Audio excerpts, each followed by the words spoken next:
আসুন আমরা দেখি যে আল্লাহ সুবহানাহু ওয়া তাআলা মুহাম্মদ সাল্লাল্লাহু আলাইহি ওয়াসাল্লামকে কতগুলো মর্যাদা দিয়েছে, কি মর্যাদা দিয়েছে। আসলে মুহাম্মদ সাল্লাল্লাহু আলাইহি ওয়াসাল্লামের মর্যাদা নিয়ে আমি কথা বলে শেষ করতে পারবো না। কিয়ামত পর্যন্তও যদি আলোচনা হয় তার শান এবং মান যে কত বেশি, এটা আসলে বলে শেষ করা যাবে না। আপনি যদি এক বাক্যে বুঝতে চান, একটা কথাই যদি আপনি বুঝতে চান, আল্লাহ সুবহানাহু ওয়া তাআলা হচ্ছেন খালিক, আর আল্লাহ তাআলার বাহিরে যত কিছু আছে, আল্লাহ ছাড়া যত কিছু আছে সব কিছু হচ্ছে মাখলুক, যা আল্লাহ সুবহানাহু ওয়া তাআলা সৃষ্টি করেছেন। দুইটা পার্ট, একটা হচ্ছেন খালিক আল্লাহ সুবহানাহু ওয়া তাআলা, আরেকটা হচ্ছে আল্লাহ সুবহানাহু ওয়া তাআলার সৃষ্টি মাখলুক। যত মাখলুক আল্লাহ সৃষ্টি করলেন, সব মাখলুকের মধ্যে মুহাম্মদ সাল্লাল্লাহু আলাইহি ওয়াসাল্লামের মর্যাদা হচ্ছে সব থেকে বেশি। সুবহানাল্লাহ। আমরা অনেক সময় কথা বলি আকাশচুম্বী মর্যাদা। মুহাম্মদ সাল্লাল্লাহু আলাইহি ওয়াসাল্লামের মর্যাদা কিন্তু আকাশচুম্বী নয়, বরং মুহাম্মদ সাল্লাল্লাহু আলাইহি ওয়াসাল্লামের মর্যাদা এই আকাশের উপরে, আরশের উপরে, সমস্ত মাখলুকের উপরে আল্লাহ সুবহানাহু ওয়া তাআলা মুহাম্মদ সাল্লাল্লাহু আলাইহি ওয়াসাল্লামকে মর্যাদা দিয়েছেন। এই কারণেই তিনি কোরআনুল কারীমে সূরা আল আম্বিয়া 107 নম্বর আয়াতে উল্লেখ করেছেন, ওয়ামা আরসালনাকা ইল্লা রাহমাতাল লিল আলামিন। নবী হে, আমি আপনাকে এই বিশ্ববাসীর জন্য, জগৎবাসীর জন্য, যত আলম আছে সবগুলোর জন্য, সকল মাখলুকের জন্য আমি রহমত হিসেবে প্রেরণ করেছি।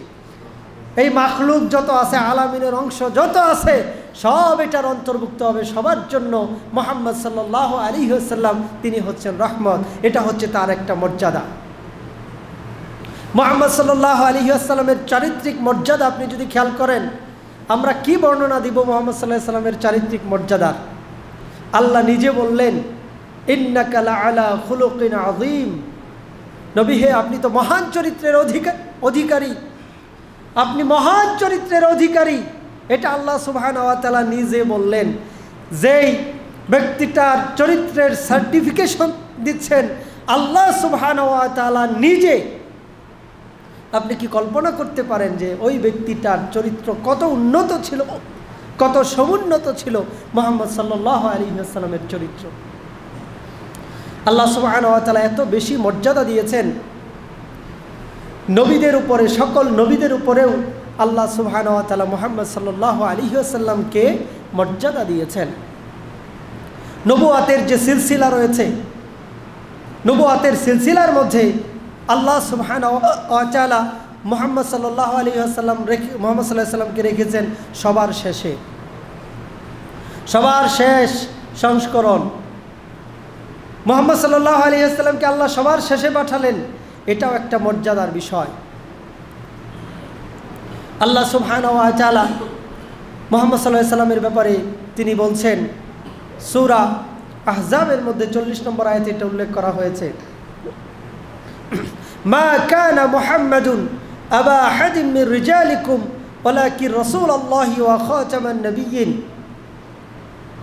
মুহাম্মদ সাল্লাল্লাহু আলাইহি ওয়াসাল্লাম তোমাদের পুরুষদের মধ্যে কারো পিতা নন, বরং তিনি সর্বশেষ নবী এবং সর্বশেষ রাসূল ও খাতামান নবিয়্যিন, এবং তিনি সর্বশেষ নবী। তারপরে আর কোনো নবী এই পৃথিবীতে আগমন করবেন না। নবীদের শিলমোহর তিনি, তারপরে আর কোনো নবী নাই। এভাবে করে মর্যাদা দিয়েছেন আল্লাহ সুবহানাহু ওয়া তাআলা। কুরআনুল কারীমের মধ্যে যেই শব্দগুলো দ্বারা আহ্বান করেছেন, মুহাম্মদ সাল্লাল্লাহু আলাইহি ওয়াসাল্লামকে সম্বোধন করেছেন, এগুলো একটাও ডিরেক্ট কোনো সম্বোধন ছিল না। এই ডিরেক্ট সম্বোধন না করে বরং তার লকব ধরে মুহাম্মদ সাল্লাল্লাহু আলাইহি ওয়াসাল্লামকে সম্বোধন করাটাও আল্লাহ সুবহানাহু ওয়া তাআলার পক্ষ থেকে একটা বিশাল মর্যাদা। আপনি দেখবেন আমাদের সমাজের মধ্যে যারা ছোট মানুষ আছে, বয়সে ছোট থাকে, তাদেরকে নাম ধরে ডাকি, বলে অমুক এইদিকে আসো, অমুক এই কথাটা শোনো, অমুক তোমার কি খবর। কিন্তু এই ছোট মানুষটা বয়সে ছোট, সে যদি কোনো পদ পদবীতে বড় মানুষে পরিণত হয়, আপনার থেকে বয়সে ছোট, কিন্তু আপনার এলাকার এমপি, আপনার এলাকার মেয়র হয়ে গেছে, মন্ত্রী হয়ে গেছে। এরপরে বলে যে চাচাজি কেমন আছেন, সুন্দর করে বলে চাচাজি কেমন আছেন, অথবা চেয়ারম্যান সাহেব কেমন আছেন, এমপি সাহেব কেমন আছেন। নাম ধরে ডাকলে একটু সংকোচ লাগে, কারণ এই লোকটা মর্যাদায় ওই মুরব্বির থেকে বেশি। তা আমরা যদি আমাদের সামাজিকতা মেনটেনের জন্য এই রকমটা করতে পারি, আল্লাহ সুবহানাহু ওয়া তাআলা সকল মাখলুকের উপরে, এমনকি সকল নবীর উপরে মুহাম্মদ সাল্লাল্লাহু আলাইহি ওয়াসাল্লামের মর্যাদা দিলেন। কোরআনের কিছু ভাষা থেকে এটা বোঝা যায়। মুহাম্মদ সাল্লাল্লাহু আলাইহি ওয়াসাল্লাম অন্যান্য নবীদেরকে সম্বোধন করলেন, বললেন ইয়া মূসা, ইয়া ঈসা, ইয়া হারুন। এভাবে করে নবীদেরকে ডাকতেছেন, ডেকে ডেকে তিনি আদেশ দিচ্ছেন, নির্দেশ দিচ্ছেন। মূসা, ঈসা এইভাবে ডাকতেছেন। কিন্তু মুহাম্মদ সাল্লাল্লাহু আলাইহি ওয়াসাল্লামের বেলায় আপনি কোরআন পড়লে দেখবেন কোথাও আল্লাহ সুবহানাহু ওয়া তাআলা মুহাম্মদ সাল্লাল্লাহু আলাইহি ওয়াসাল্লামকে বলেন নাই ইয়া মুহাম্মদ, এভাবে বলেন নাই। তিনি তার উপাধি ধরে রেখেছেন। তিনি কখনো বলেছেন এভাবে ইয়া আইয়ুহার রাসূল, ইয়া আইয়ুহার রাসূল বাল্লিগ মা উনজিলা ইলাইকা মির রাব্বিক। সূরা আল মাইদা ৬৭ নম্বর আয়াতে এটা উল্লেখ করা হয়েছে, বলতেছে হে আল্লাহর রাসূল, ইয়া আইয়ুহার রাসূল, হে রাসূল, বাল্লিগ মা উনজিলা ইলাইকা মির রাব্বিক, আপনার রবের পক্ষ থেকে যেটা এসেছে সেটা আপনি পৌঁছে দেন। নাম ধরে কিন্তু ডাকেন নাই। তিনি বললেন ইয়া আইয়ুহান নাবিয়্যু কুল লিআজওয়াজিকা ওয়া বানাতিকা ওয়া নিসাইল মুমিনিন। সূরা আহজাবের মধ্যে 59 নম্বর আয়াতে আল্লাহ বললেন ইয়া আইয়ুহান নাবিয়্যু, হে নবী। তিনি কিন্তু বলেন নাই হে মুহাম্মদ, হে আহমদ, এভাবে বলেন নাই, বরং তিনি বলেছেন হে নবী। এভাবে করে আল্লাহ সুবহানাহু ওয়া তাআলা সম্বোধন করেছেন। আল্লাহ পরিচয় করে দিচ্ছেন মুহাম্মাদুর রাসূলুল্লাহ, মুহাম্মাদুর রাসূলুল্লাহ। এটা সূরা আল ফাতহার মধ্যে 29 নম্বর আয়াতে আল্লাহ পরিচয় করেছেন মুহাম্মদ আল্লাহর রাসূল। এখানেও কিন্তু সম্বোধন করেন নাই। আল্লাহ বললেন সূরা আহজাবের 40 নম্বর আয়াতের মধ্যে মা কানা মুহাম্মাদুন আবা আহাদিম মির রিজালিকুম। এভাবে বললেন মা কানা মুহাম্মাদুন, তিনি বলেন নাই হে মুহাম্মদ, তিনি বলেছেন মুহাম্মদ তোমাদের পুরুষদের কেউ নয়, বরং তিনি আল্লাহর রাসূল ও সর্বশেষ নবী। সম্বোধন এভাবে করেছেন। এরপরে আপনি যদি খেয়াল করে দেখেন লাকাদ কানা লাকুম ফি রাসূলিল্লাহি উসওয়াতুন হাসানা, সেখানেও নাম ধরে ডাকেন নাই।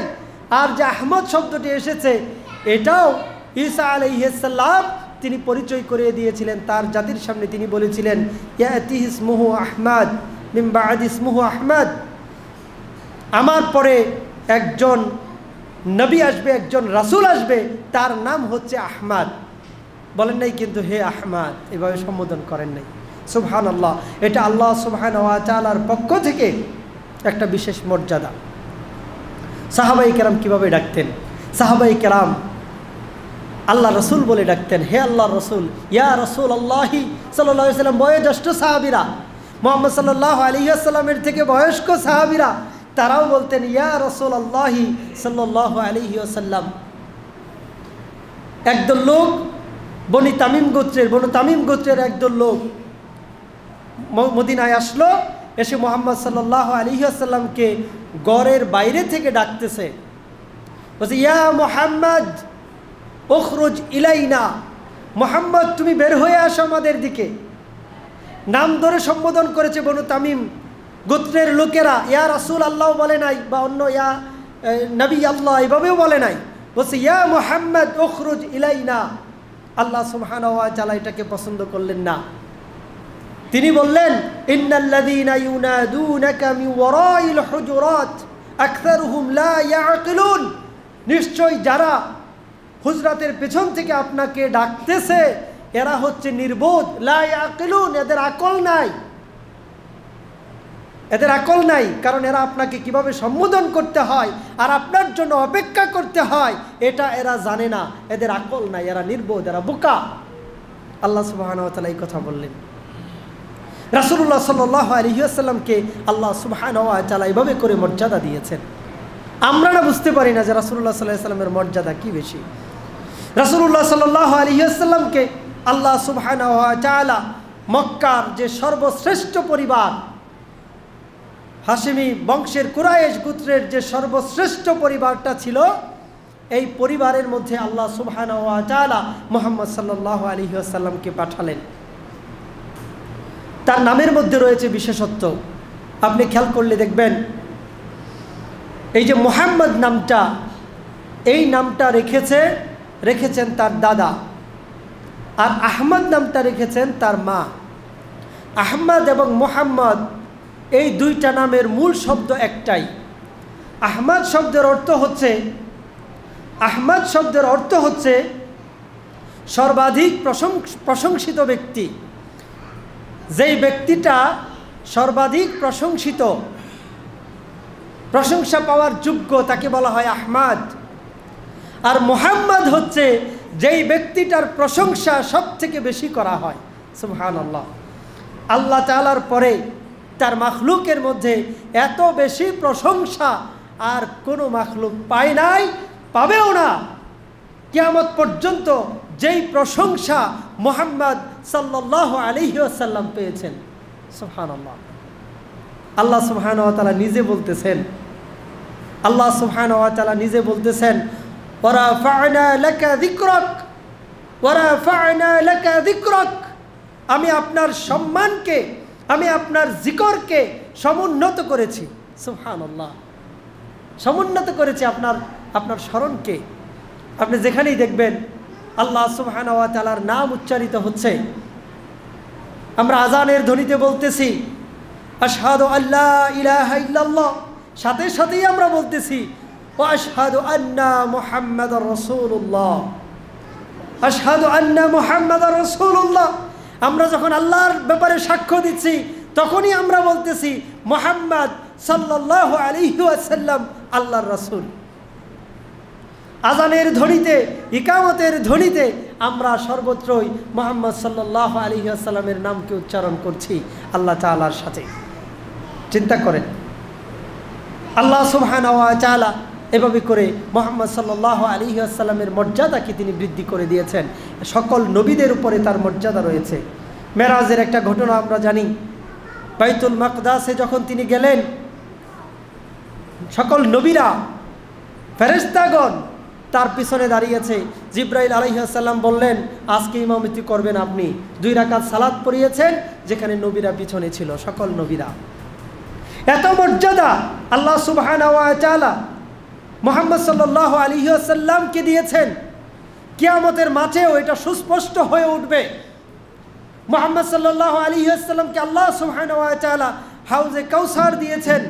ইন্না আ'তাইনাকাল কাউসার, যে আমি তোমাকে কাউসার দান করেছি, যেই কাউসারের পানি পান করলে কিয়ামতের মাঠে 50,000 বছর কোনো মানুষ তৃষ্ণার্ত থাকবে না, পিপাসিত থাকবে না। সুবহানাল্লাহ। নবীদেরকেও তিনি তার হাউস থেকে পানি দিবেন।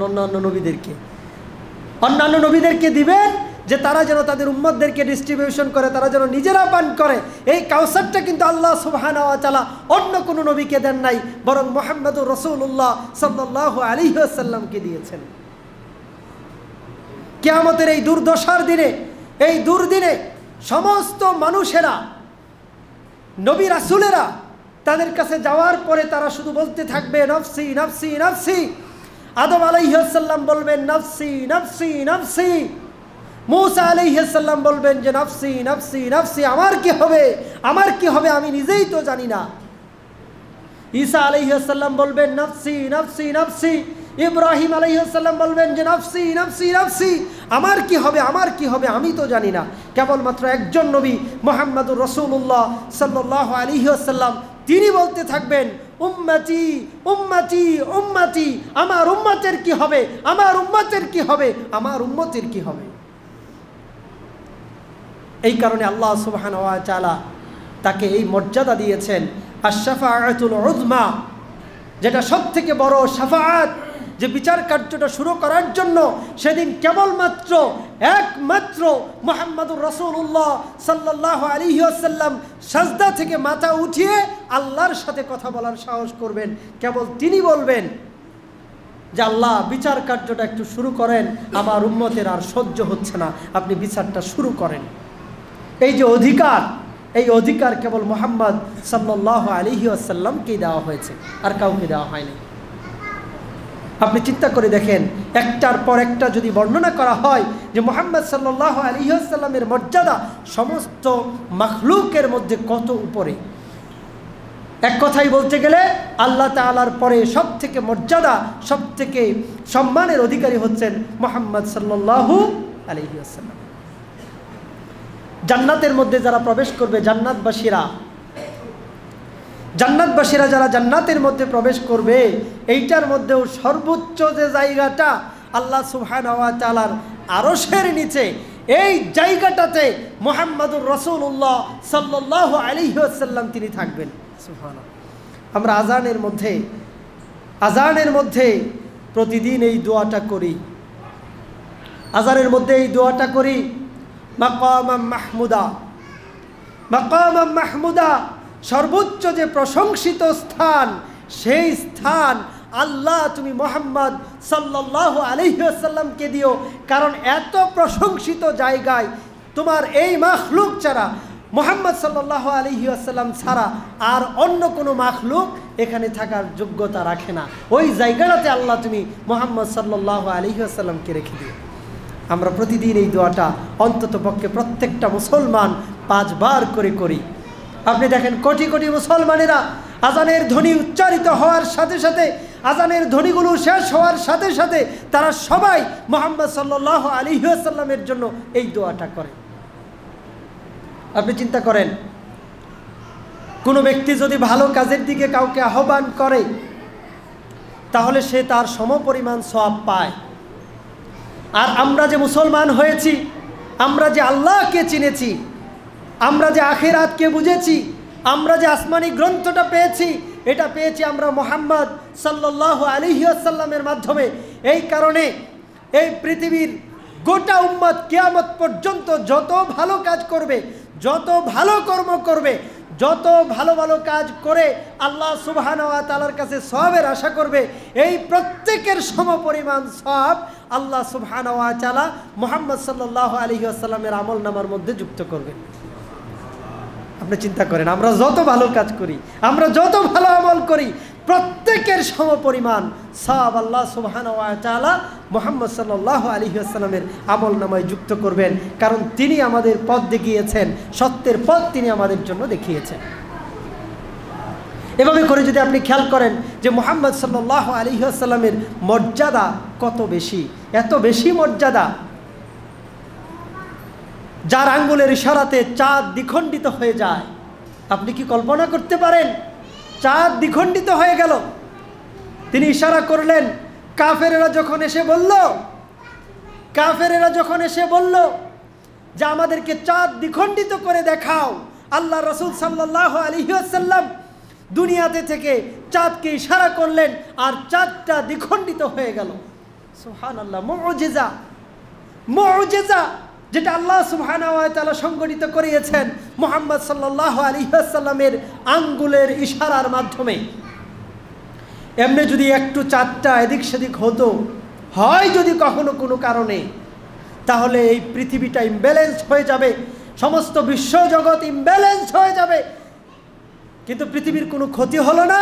চাঁদটা দ্বিখণ্ডিত করে আল্লাহর নবী সাল্লাল্লাহু আলাইহি ওয়াসাল্লাম দেখিয়ে দিলেন মুহাম্মদ সাল্লাল্লাহু আলাইহি ওয়াসাল্লামের মর্যাদা আল্লাহ তাআলার কাছে কত বেশি। সুবহানাল্লাহ।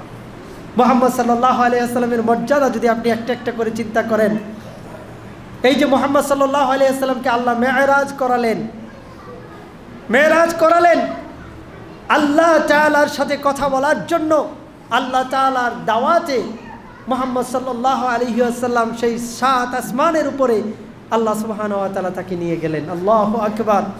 আর কোনো নবীর সৌভাগ্যে এটা ঘটে নাই, পৃথিবীর আর কোনো মানুষের সৌভাগ্যে এটা ঘটবে না যে আল্লাহ সুবহানাহু ওয়া তাআলা মেহমান করে মনের যন্ত্রণাগুলো, মনের দুঃখ কষ্টগুলোকে লাঘব করে দেওয়ার জন্য, যে আল্লাহ সুবহানাহু ওয়া তাআলা নিজে মেহমান বানাবেন, এইরকম কোনো ঘটনা কারো ক্ষেত্রে ঘটে নাই, আর কারো ক্ষেত্রে ঘটবেও না। কেবলমাত্র একমাত্র মুহাম্মদ সাল্লাল্লাহু আলাইহি ওয়াসাল্লামের ক্ষেত্রেই এই ঘটনাটা ঘটেছিল। সেই রফরফ বুরাক, এই বাহনগুলোতে চড়ে রাতের মধ্যেই আল্লাহ সুবহানাহু ওয়া তাআলা মুহাম্মদ সাল্লাল্লাহু আলাইহি ওয়াসাল্লামকে সিদরাতুল মুনতাহার উপরে উঠায় নিয়ে গেলেন। সিদরাতুল মুনতাহা ওই সর্বশেষ প্রান্তরে একটা বড়ই গাছ আছে। এরপরে আর কোনো স্তর নাই আসমানের আর কোনো স্তর নাই। ওই স্তর পার করে আল্লাহ সুবহানাহু ওয়া তাআলা এই মুহাম্মদ সাল্লাল্লাহু আলাইহি ওয়াসাল্লামকে নিয়ে গেলেন এবং তাকে উপহারও দিলেন। সুবহানাল্লাহ। জান্নাত দেখালেন, জাহান্নাম দেখালেন, কারা জাহান্নামে গেল কারা জান্নাতে গেল এই বিষয়গুলো আল্লাহ সুবহানাহু ওয়া তাআলা আগে থেকেই মুহাম্মদ সাল্লাল্লাহু আলাইহি ওয়াসাল্লামকে দেখালেন। এগুলো হচ্ছে তার স্পেশাল মর্যাদা, এগুলো হচ্ছে তার বিশাল বিশাল বিশাল মর্যাদা, যেটা অন্য কোনো মানুষের ক্ষেত্রে, অন্য কোনো নবীর ক্ষেত্রে এগুলো ঘটে নাই। আল্লাহু আকবার। কেউ যদি মুহাম্মদ সাল্লাল্লাহু আলাইহি ওয়াসাল্লামের জীবনীটাকে ভালোভাবে বুঝতে চায় এবং তার আদর্শকে মেনে নিতে চায়, তাহলে তার উচিত হবে কোরআনটাকে ভালোভাবে পড়া। আল্লাহর অনেক অনেক সিরাত বিশেষজ্ঞগণ আল্লাহ রাসূল সাল্লাল্লাহু আলাইহি ওয়াসাল্লামের জীবনী পড়তে যে, জীবনী লিখতে যে তিনি পরামর্শ দিয়েছেন, তারা পরামর্শ দিয়েছেন কেউ যদি মুহাম্মদ সাল্লাল্লাহু আলাইহি ওয়াসাল্লামের জীবনীটাকে ভালোভাবে বুঝতে চায় তাহলে যেন সে কোরআনটা পড়ে। কোরআন পড়ার মাধ্যমে মুহাম্মদ সাল্লাল্লাহু আলাইহি ওয়াসাল্লামের জীবনীটা সবথেকে ভালো বোঝা যায়।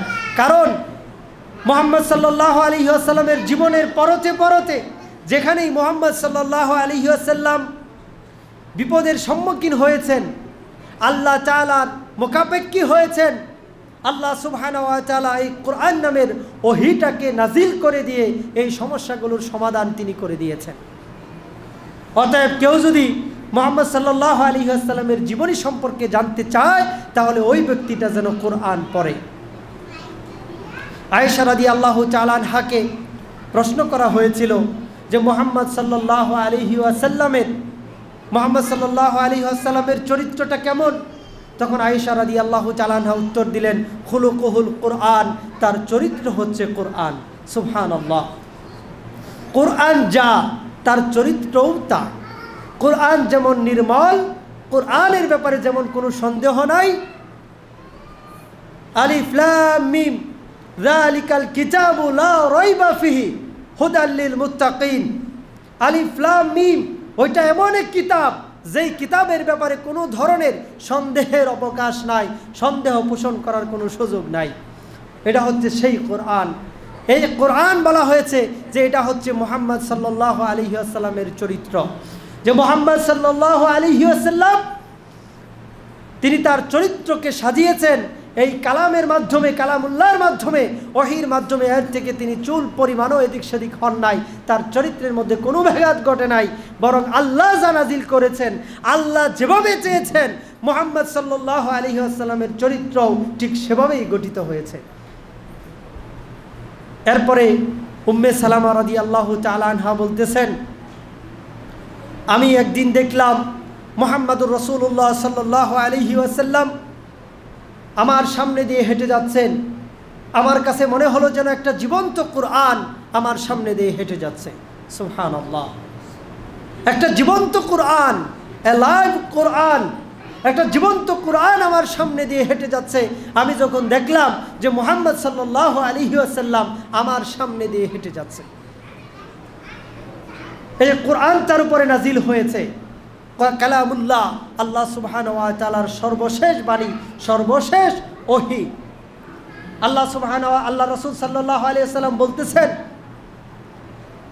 আমার পূর্বে অনেক নবীদেরকে অনেক মুআজিজা দেওয়া হয়েছিল।